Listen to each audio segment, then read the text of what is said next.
ਅੱਜ ਦਾ ਦਿਨ ਜਿਹੜਾ ਉਹ ਸਿਹਤ ਨਾਲ ਲਿੰਕਡ ਹੈ। ਪੰਜਾਬ ਦੇ ਵਿੱਚ ਨਵੀਂ ਸਿਹਤ ਕ੍ਰਾਂਤੀ ਚਲਾਈ ਹੋਈ ਹੈ ਅਸੀਂ।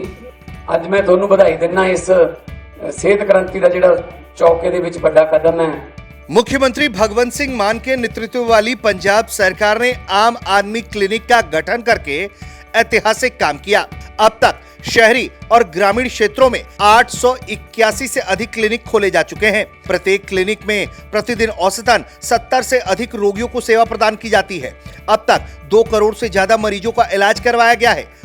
आम आदमी क्लिनिक है जो बेस्ट प्लेटफॉर्म है, एक पंजाब गवर्नमेंट की तरफ से जो चलाया है। काफ़ी लोग हैं जिन्होंने यहाँ पे आके कराया अपना ट्रीटमेंट और काफ़ी सेटिस्फाइड हैं और मैं भी काफ़ी सेटिस्फाइड हूँ। वाकई में मुख्यमंत्री भगवंत सिंह मान के नेतृत्व वाली पंजाब सरकार ने पंजाब के हर नागरिक के लिए गुणवत्तापूर्ण स्वास्थ्य सेवा उपलब्ध कराकर क्रांतिकारी काम किया है। म्यांमार के बदलते हालात ने कई देशों के कान खड़े कर दिए हैं, लेकिन उससे भी बड़ी बात वहाँ की यूनाइटेड लीग ऑफ अराकन और उसकी मिलिट्री ब्रांच अराकन आर्मी ये उस लक्ष्य को हासिल करने के बहुत करीब है जो 3 महीने पहले असंभव सा प्रतीत होता था। ये लक्ष्य है स्वतंत्रता हासिल करने का, एक स्वतंत्र देश बनाने का। अराकन आर्मी ने म्यांमार यूनियन के रखाइन राज्य के 18 में से 15 शहर पर पहले ही कब्जा कर लिया है। हालांकि 3 अहम स्थान अभी भी म्यांमार की सैन्य सत्ता के हाथों में है। ये स्थान है बंगाल की खाड़ी में स्थित सितेव बंदरगाह। इस पोर्ट को कालाधान मल्टी मॉडल प्रोजेक्ट के तहत भारत ने फाइनेंस किया है। दूसरा स्थान है चीन की मदद से बना क्याओ कफ्यू पोर्ट और तीसरी जगह है मुआनांग शहर। साल 2024 के आखिरी दिन अराकन आर्मी ने ग्वा शहर को अपने कब्जे में ले लिया।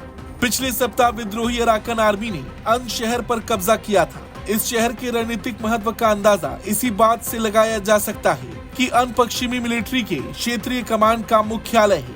कुछ ही दिन पहले अराकन आर्मी ने माउंडा नगर को सेना के हाथों से छीन लिया था और इसी के साथ अराकन आर्मी का बांग्लादेश के साथ लगती सीमा पर पूरी तरह से कब्जा हो गया है। यदि ये विद्रोही गुट पूरे रखाइन प्रांत पर कब्जा करने और स्वतंत्रता की घोषणा करने में सफल हो जाते हैं तो ये 1971 में बांग्लादेश के जन्म के बाद एशिया में पहला सफल अलगाववादी आंदोलन होगा।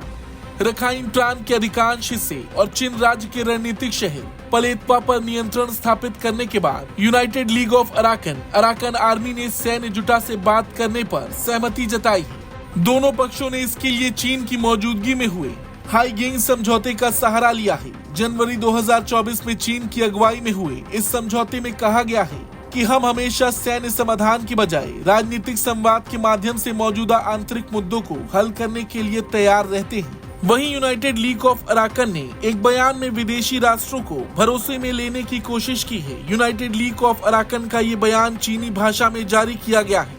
इसमें यूएलए ने कहा है कि वो रखाइन राज्य में विदेशी निवेश यानी कि भारत और चीन के निवेश की रक्षा करेगा। पीपल्स रिपब्लिक ऑफ चाइना के सक्रिय नेतृत्व की सराहना करते हुए अराकन आर्मी ने कहा है कि अराकन पीपल्स रिवॉल्यूशनरी सरकार सभी विदेशी निवेशों का स्वागत करती है और उन्हें मान्यता देती है जो अराकन क्षेत्र को लाभ पहुंचाएंगे और इसके विकास और प्रगति में सहायता करेंगे। अराकन आर्मी ने कहा कि सरकार निवेश गतिविधियों, परियोजनाओं और व्यवसाय में शामिल लोगों की सुरक्षा सुनिश्चित करने के लिए विशेष ध्यान रखेगी।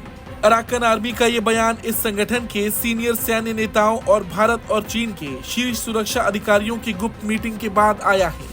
लेकिन अभी तक ये साफ नहीं है कि क्या United league of Arakan army Sittwe और क्याओकफ्यू पर कब्जा करने के लिए सीधे आक्रमण शुरू करेगी या चीनी और भारतीय प्रतिक्रियाओं का आकलन करने के लिए इंतजार करेगी। क्योंकि अगर देखा जाए तो एशिया और पश्चिमी दुनिया दोनों ही महादेशों के महत्वपूर्ण देशों की मान्यता के बिना यूनाइटेड लीग ऑफ अराकन की स्वतंत्र राज्य बनाने का उद्देश्य पूरा नहीं हो पाएगा। हालांकि म्यांमार की सरकार से आजादी की लड़ाई में 2 और संगठन शामिल हैं। इन तीनों को मिलाकर 3 ब्रदरहुड अलायंस कहते हैं।